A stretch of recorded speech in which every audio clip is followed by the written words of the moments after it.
asalaamaaleykum maa ngi nuyu ñëpp di leen di santa di leen di gërëm di leen di wax Ramadan Karim man la Dado Ba Njaay Njaay Kulu Njaay Njaay Jaata Njaay solo ma gisee rek ngeen xam ne Kombo real estate la wax naa leen ko soo saa yoo ma gisee ma toog fii bu leen xelaat beneen topic de xelaat leen na kii waxi Kombo real estate rek la moo ñëw wax fii nii so benn tey nag dañoo def ak yéen si promotion bi ñëpp xam ne ñu ngi si weeru koor te lu ma la naa wax nag mooy ngeen gaaw de ngeen daw si because soo leen xoolee léegi promotion du teel a amaat de léegi fu mu nekk lu des mu du 2 weeks di parce que léegi 1 week moo des next week time bi fekk nit yaa ngi wax waxi julli ak yeneen soo daw si leen gaaw ngeen ñëw si promotion bi balaa muy jeex promotion baa ngee dem de 2 weeks si moom xaw ma 3 weeks si dem na already ñi ñaa ngee ñëw nag waaye benn tey ñu ne xaaral ñu génn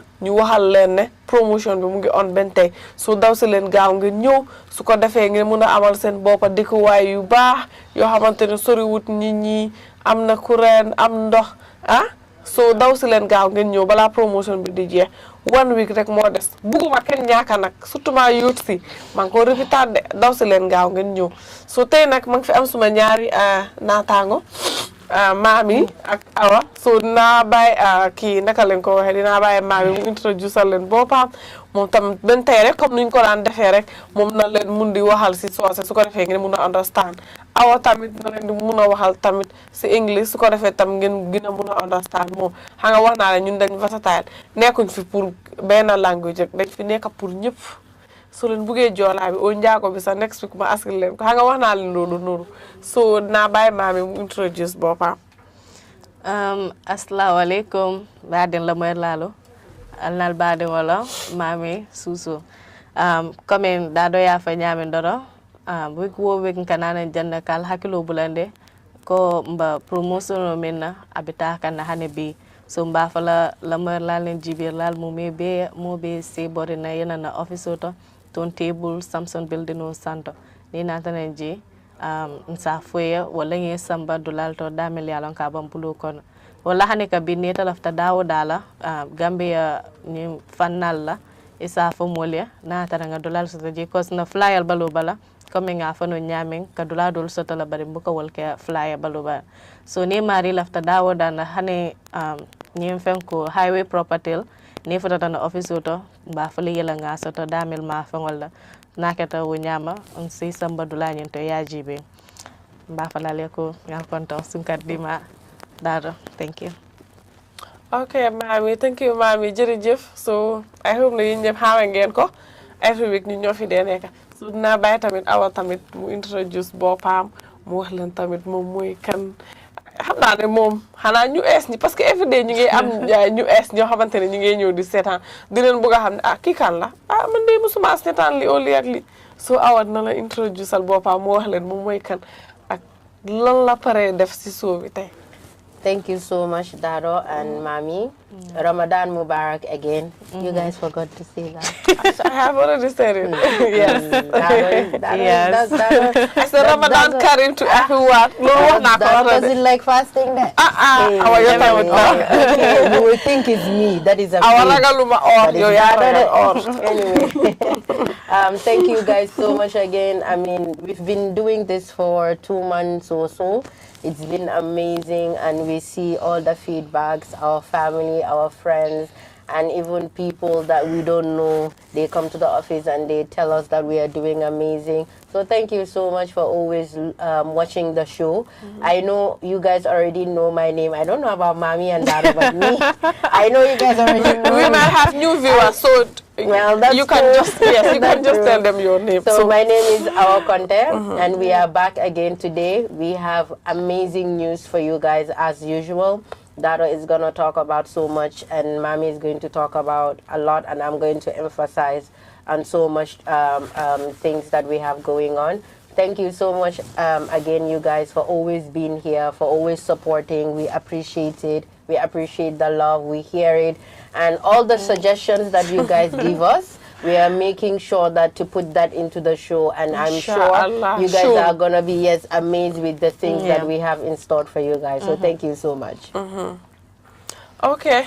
comme aw nu mu ko waxee rek ñu ngi la naa jërëjëfal because without yéen duñ toog fii nii without yéen suñ toog fii nii bi amul benn njëriñ te to be honest wax dëgg neex yàlla Olof Njaay mi ne ku waxu dëgg nag wax fen dëgg nit yaa ngi ñëw call si support yi ideas yi di wax ne next time fooguloo ngeen defee nii ak nii ak nii kontaan leen si torop ñun yéen lañ am loolu la ñu wax rek loolu la ñoo def bu leen wax dara de after weeru koor incha allah di ngeen gis yeneen ñu épisode di ngeen gis yeneen yoo xamante ne du nekk ne comme estate si rek la ñu explain ñu ngi am yeneen ak yeneen si biir so after weeru koor incha allah bu leen woori loolu la ñu suggestal yëpp dinañ ko def gis neen yëpp gis neen taxawaay bi gis neen support bi xam nga yéen without seen support Kombo real estate du dem te dëgg support yaa ngi ñëw nit yaa ngi koolee fu nekk xam nga abroad Gambia bi Sénégal calls yaa ngi ñëw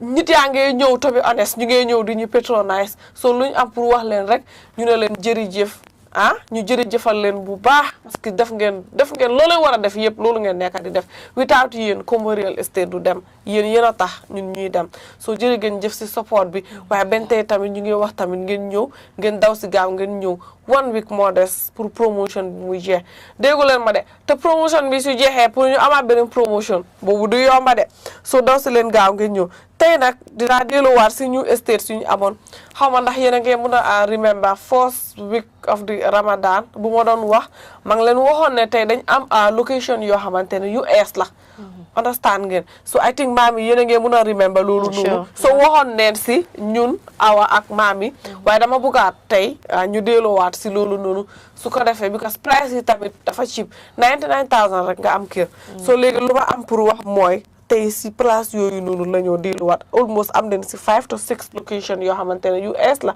yoo xamante ne ñu ngi ko dugal si market bi te macha allah dëgg la ñu njàngee ñëw waaye bëggoon nañ tam nit ñi gën a ñëw because price bi yomb na tamit pour balaa ñu ko yokka bu ma njëkkee rek moo nekk Jambanjeri Central su ma waxee Jambanjeri Central su ma waxee Central rek war nga ne xam ne Central moom loolu si biir dëkk bi la nekka si diggi dëkk bi la nekka so moo tax ñu ne ko Jambanjeri Central foofu nag ñu ngi ko plot dimension bi 20 by 20 meters la so plot price bi before ñu ngi ko doon jaayee 490 so léegi gis nga wàññi neen fa at least ñu ngi ko jaayee 475 te foofu noonu mu ngi am courant mu ngi am ndox ba pare nit yi soriwuñ foofu noonu de moment ñu wax central rek yéen war ngeen a xam foofu noonu so last roundabout before Jambanjeri 100 meters from the main highway nga am sa kër boo xamante ne nit yi soriwuñ fa te ñu fa dëkka so naa bàyyi maami mu explainal gars yi si soose su ko defee ñu xam fan mooy Jambanjeri Central mbaadiŋolu kamaliya moy ñaamen doron daada kamen fonin surwa kan wala ñinte ko Jambanjeri nal hakkilo ba kan ko man tono nga fale ko nga dula ko tol na fe na nga le ñum promotion kono abol kono Jambanjeri Central bo wala kono ala dimension ko men ka fale ñame wate 20 by 20 meters nka wala di be para price o ñim before mbade kan 499 la 499,000 so ñum promotion ko nga jende nga ke 475 so promotion o mbita kana hane bi coming alia moy ñame 1 week dama wala tutaji pro Ramadan promotion o ñiyaba so mba fala mu be ibe katabanding ya futanan na office oto niya kasha regarding ni lafta dula men so mba fala ko ale si ale la moy dula jamal bi jela meli ala ko nyante falala nyanda ko wo discuss jambi saje gal ya long because 1 week la tuta wo sambin sai danaka next week damma inshallah ni wo batala doron baduna salukul kono ni bota Ramadan kono comme nga fale ñame ñimo promotion te wala nga ñim price o dial so ni promotion o botala mi mbawu ko ma wolande bobu nak ñun xamuñ lu ci gëna promotion ñun xamuñ ko de ñun promotion lañ xam nak mami waye leneen lu tegu ci promotion man mom xawma waaw so thank you so much yeah so mami explain Mandika Kawato and girl ya understand because ku nekk mooy seetaan soose bi pul bi joola bi xam nga ñëpp a ngi seetaan te Gambia lu ma gën a neex moo nekk di nga doon pul waaye doo laaka pul xëy na doo xam sax di nga dégg soose bi ak olof exactly comme di nga suma dégg maas olof waaw moom mu ngi nii sample baa ngi nii so moo tax we think comme ñetti language yi nii suñ ko waxee fii nii daanaka Gambie bi yëpp dinañ dégg luñ nekk di lii luñ bugg a wax yeah so Awa da bay Awa tam mu explain la leen si English madam Conte. Yes. Dado, it's early to be hungry then. Very You're right. So we are discussing Jambanjeri Central. Plot size is 20 by 20. Like Dado mentioned, if you say central, I think everybody knows where the speaks for itself, yeah. Exactly. And we also know that Jambanjeli is becoming one of the most beautiful areas in the Kombos. I mean, people have settled there already. Yeah. One of our estates, I think, is Jambanjeli Phase 1. That place is already gone. It's full. Yeah. We need to stay full already. People are staying there with their family, in fact. But I found no am current. So Jambanjeri am nin fa estate yu bari. Yu bari lañ fa am te yu yeb dafa fess. Mashallah. So motax ñu ne Gambia jeri gën jëf ñun lool rek lañ am pour wax. So the price before was going for $499 and for the cash payment is going for $475. Like Mami always mentioned here, when we come here with prices every promotion, maybe for Eid, Christmas, New Year, what we want is to make things easier for the people. Exactly. We sit down as a team, as always, and we discuss how can we make life better. I mean, what do we need to do to help the people on a plot of land? For me, I feel like it's one of the best things to do as a young person, to invest in something. And that's something, if it's a land, it's the best investment you could do. Sure. Yes, you can always rent it out. You can build a home there. I mean, it's a sell legacy it. for you and your family. Because I know my grandparents, where they live, when I go there, I see the history. And my grandparents, they're not, they are no more. Exactly. But they left something there, you know. So I know my kids are going to come, you know, my grandkids are going to come. So owning a place, it's not they will for want you. to see what their parents left behind. Exactly. So it's a legacy for you. So this, when we sit here, I think sometimes we don't even know what we are doing, because when we sit here, we're encouraging people. I mean, we are telling them that this is the best way you can invest your money. I mean, there's so many other investments you can do, and sometimes it could go wrong, whatever. But a land, a property, you can never go wrong with that. No matter where the location is. Sometimes when we have people that come and we suggest Penyam to them or another place, they're like, oh no, that place is far. I'm like, no, guys, it's not far. I mean, it's just that when they go to this side, they become amazing. I can fully remember when Bumadika Farad, because man hanga suma mami fofu la dika. Aw ma ngi remember Lulu time ñun bu ñëkke xalé. Yeen gis nga dem ngeen suñu koñ tuddu. Time bobu nonu mami ñun mun naa wax ne koñ boobu ñun rek ñoo fa nekk. soo génnee guddi sax after timis doo dee ñëwee ña génn. maa ngi fàttaliku loolu was back boori 2012 xam nga yooyu noonu maa ngi fàttaliku maa ngi nekk xale. waaye xoolal léegi suñu koñ. yéen dem ngeen foofu noonu. gis ngeen foofu empty land. gisu leen ko fa empty land bu fa nekk ku nekk daf ko fa bàyyi pour doomaam bi. te maa ngi ko xoolee comme suma maami yaay. kooku noonu. gis nga suñu kër du am soo fu mu nekk nii kooku dee na suma maam dee na waaye right now ñu ñoo nekk di take over so right now kooku noonu gis nga lu mu fi bàyyi so laan yooyu noonu mu ngi ko doon jëndee ay 300 imaginal faaraatu at that time so léegi ñun xoolal ñu ñoo nekk di take over because kooku gaañu na suma maam gaañu na last year def neen miraas bi so ñun sët yi ak doom yi ñoo fa dëkka ñun tam suñu yaay suñu demee ñu ñëwee moom kër bi ñun tam suñu demee suñu doom yi ñu ñëwee moom kër bi soo laan man dama dee wax ne nekkul ne comme maa ngi liggéey si affaire yi comme real estate comme real estate waaye man dama dee wax ne ku dugal sa xaalis si laan doo ko regret ba pare doo musa ñaaka business boobu doo déedéet dangaa jënd moto nga jaayat ko nga ñaaka moto soo ko dawalee benn 30 secondes sax doo ko mën a jaayawaat di same price waaye laan danga koy jënd this year so lu ma wax nit ñi mooy soo xamutee lan nga fan ngaa dugal sa xaalis comme ne maa ngi jënd kër man xaw ma toogal ak ñun ñun xam ne because da ngaa jëndal land tey 100,000 next year nga jaayee ko 3 to 400,000 ñaata profit nga fa made su la neexee It's happening. exactly su la neexee nga demaat jëndaat beneen 20 by 60 feneen ay busula ay yini nga ñëw nga teg next 10 years yow su la neexee ay millions so yow di nga ñaaka sa doom itam duñ musa ñaaka so lu ñoo wax nit ñi rek mooy ñu daw si ñu ñëw laan nekkul loo xamante ne si dugal sa xaalis nga réccu ko possible sax so awa loolu laa amoon pour explain what you were saying, it's so right. Last 2 weeks on Friday, I remember on Friday we had a woman from I think she's a social worker, if I can remember. When she came to the office, well, one of our agents directed her to the office, but when I was having a conversation, because when we have customers, I like to ask you what lead you here, why do you want to buy this, you know. So when I was speaking to her, she told me, she said, one of my friends was watching your show actually, and she sent me a link.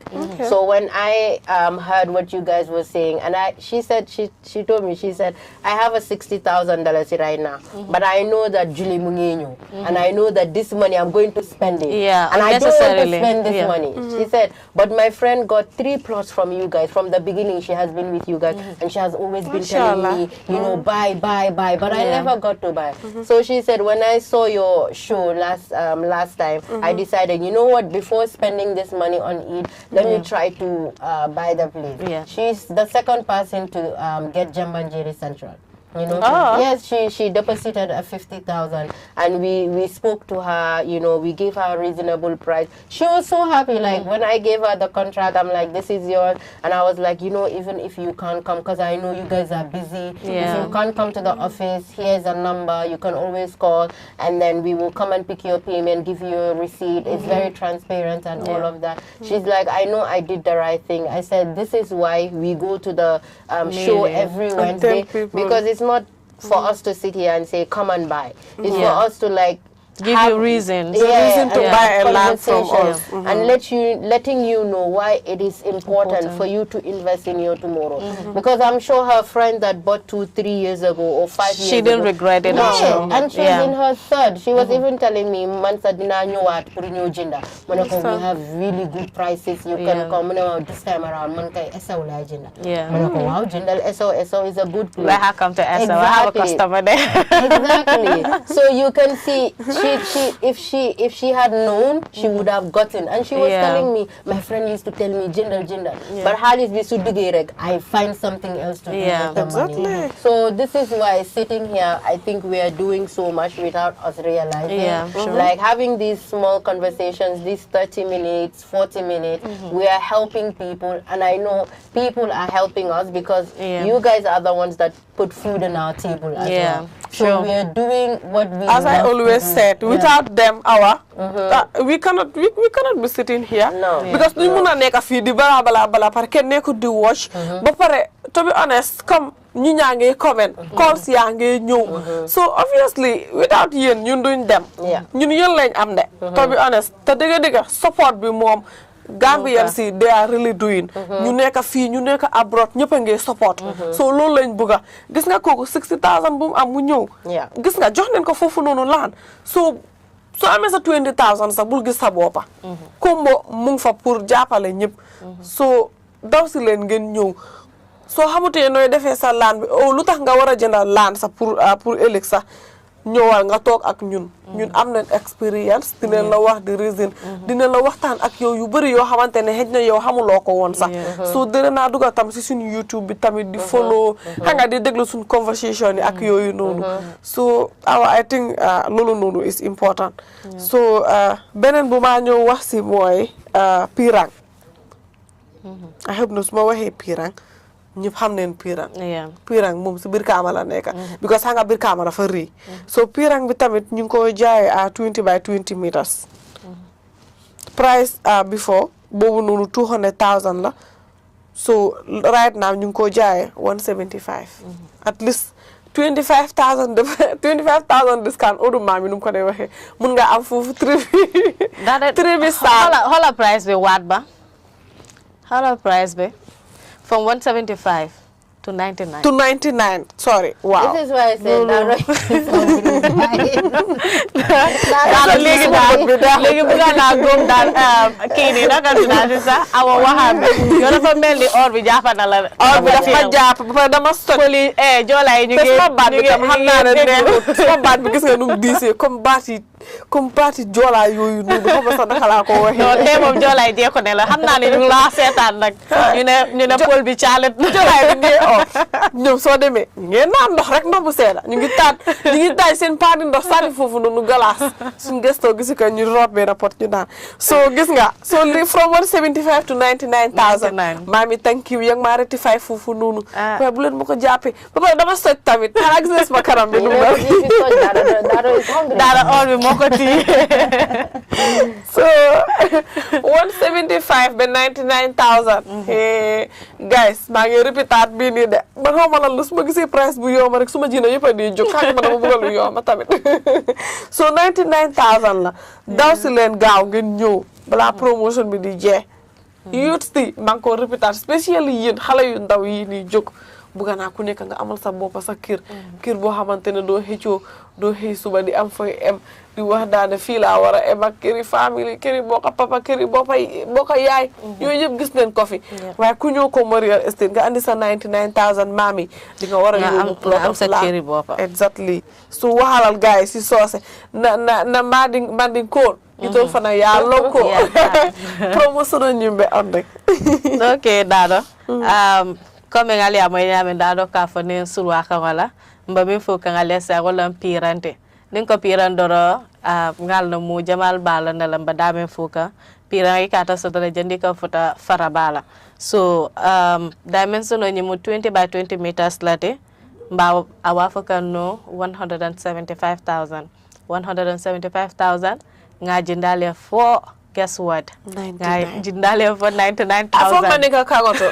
Hen dafa am pa yu tok ak Mary hanga ñom duñu understand le film bi. Naka len ko waxe ci sosi. Wuli ñaata?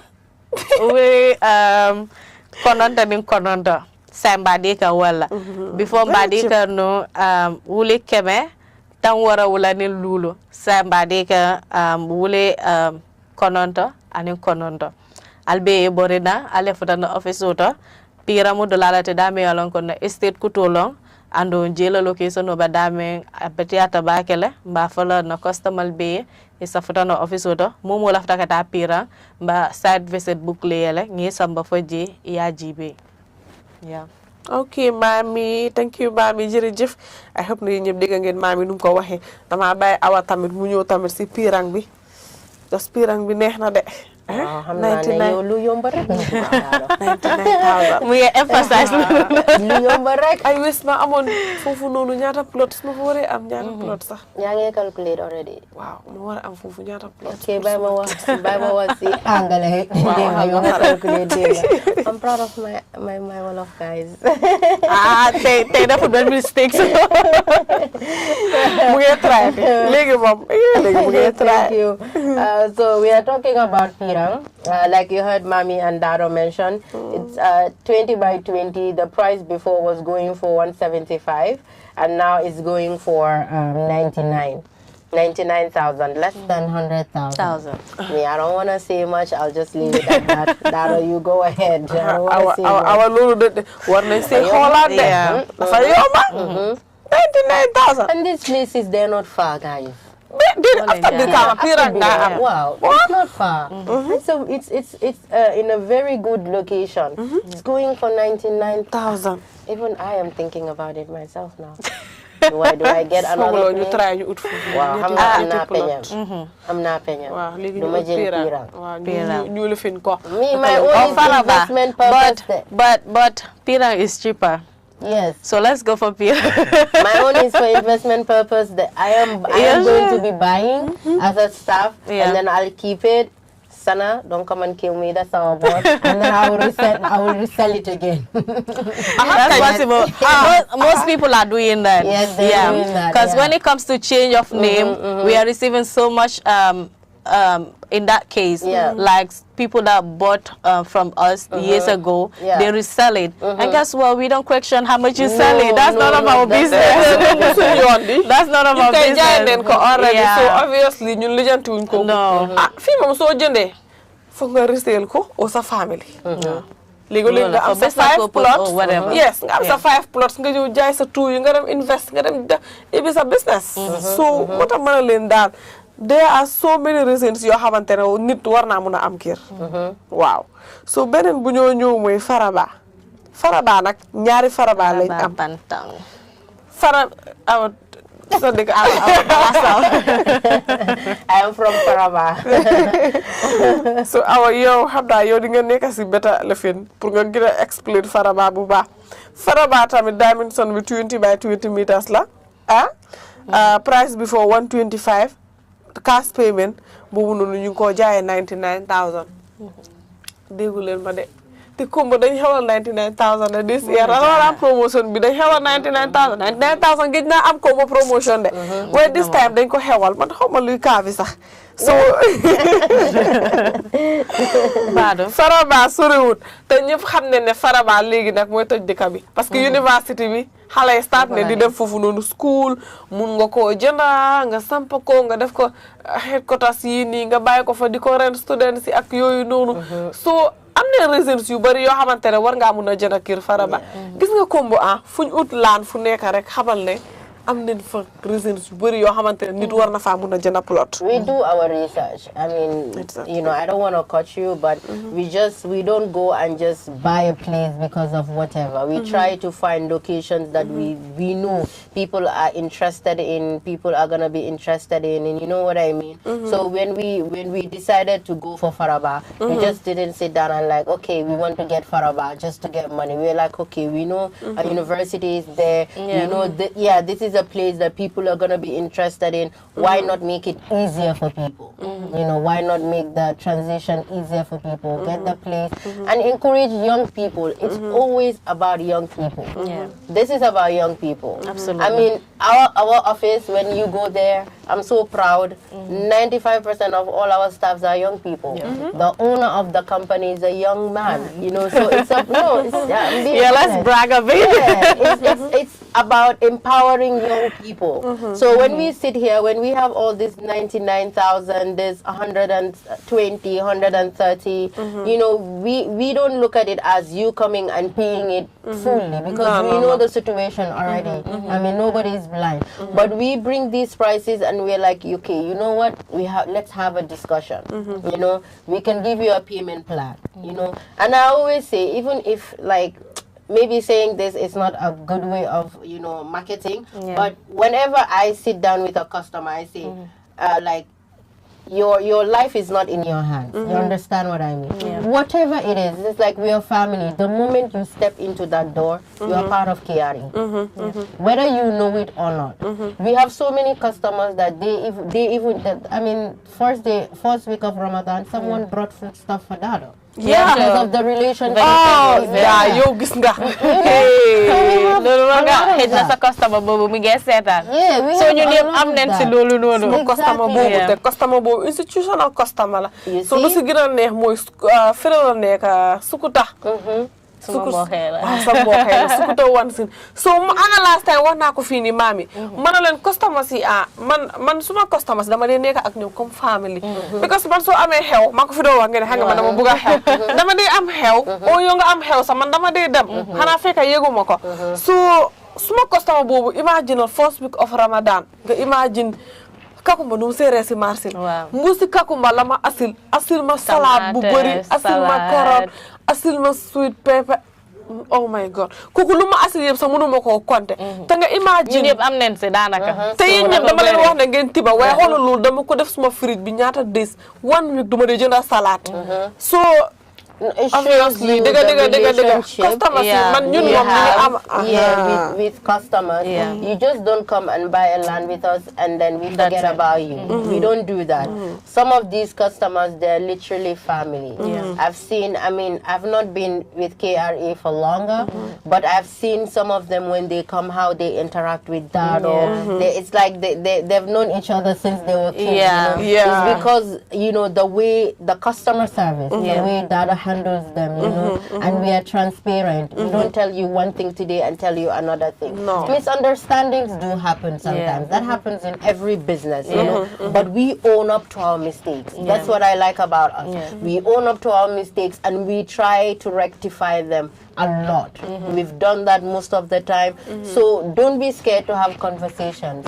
You don't necessarily need to come to the office to buy a plate. You can always come and do inquiry. We will tell you A, B, C, D, E. And then I'm sure when you go as a mature person, you're like, okay, what these people are telling me, this is something I should look into or not look into.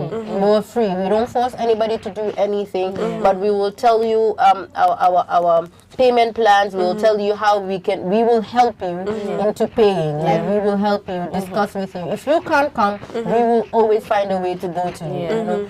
And if you don't even have it that month, we, like I said to you guys, it's all about communication. You can always call guys.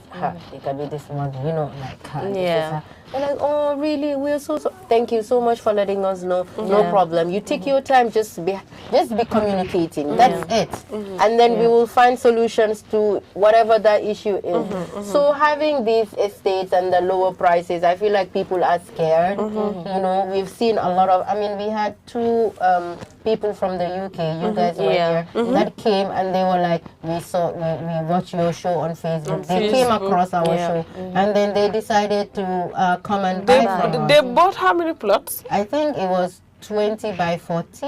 Exactly. Yeah, we have Brufut Nema. And then those customers are all the way from UK. Yeah. So, and they don't even speak Mandinka or Wolof. They're not even Gambian. But they have so much trust and belief, and they're so happy. Look at the way when they came to the office, it was like we've known them for forever.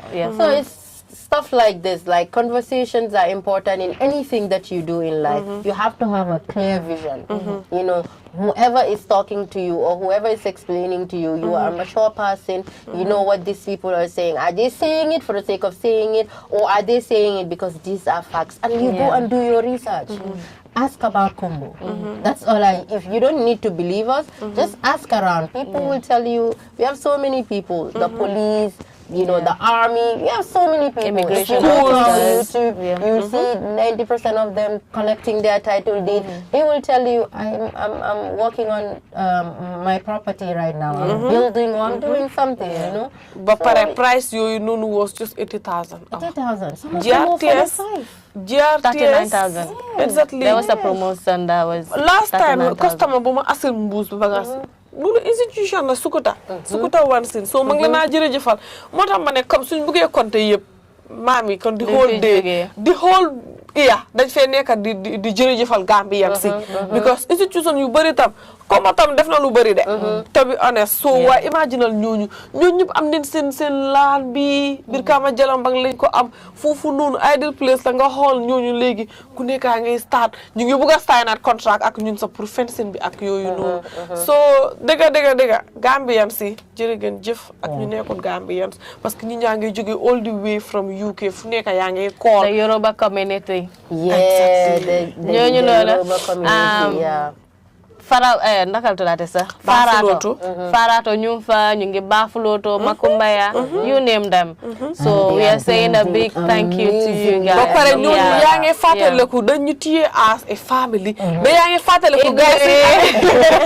suñu amee programme awa my husband awa ñi suñu amee programme dañu dee jëlal piece dañu téye as ne yes because su dul dara def neen ak ñoom business is it annual lifin bu ñu def naa léegi dama yaakamte mu jot awa ñooñu dañu dee invite ñun dañu nekk special guest ambiance bi awa lekkay lu nekk gaa dañu ko dee tegal so to be honest Kombo is not Kombo without Gambia. No. Kombo is not Kombo without Gambia. It's been a decade and it has been amazing. You know, every year. The progress. Yes, every year is just going. We are going, you know what I mean? So Gambians, thank you so much for the trust you have in us. And then for knowing that this is a Gambian-owned business. This is something that you guys have seen from day one. A young person, fresh out of university, you know, had his job or whatever, but saw that there is a lack when it comes to this, how do you call it? This, how do you call it, guys? Help me out. What do you want to say? No, like there's a lack when it comes to this industry, and then I can make a difference. Yeah. You know, he sat down as a young person. Anybody can do it. Have faith in yourself and know that the sky is the limit, you know. So thank you, Gambians, for everything that you do. We appreciate it. Kombo is not Kombo without you guys. Absolutely. Keep coming. We love having you in the office. We love having conversations with you. Just thank you so much. That's what I have to say. And today. thank you for the trust too. Because so our real estate at times nga talk comme nga xelat yenen difficulties yo fi de dega ak yoy way ñi dañ ñay joggé ko fu sori nga ñew rek imagine last week British yoy dodu té ñu amuñ dara Gambia way through this show lañ talk watching show bi ñum deguñ dara sax xejna They did their research there. ñoom dañ def loolu obviously dañ ko dee def waaye obviously xam nga su nekkoon ne keneen la mun naa ne man de xaw ma Gambia maa ngi dem jënd foofu noonu kër di dugal ay ñaata xaalis si ñii nii xam nga waaye defuñ loolu noonu so but these Europeans they like to explore.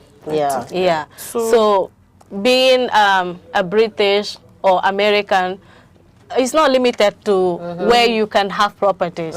So coming to Gambia or being a Gambian to have a lot of properties, it's just fortunate. It's going to be fortunate for you.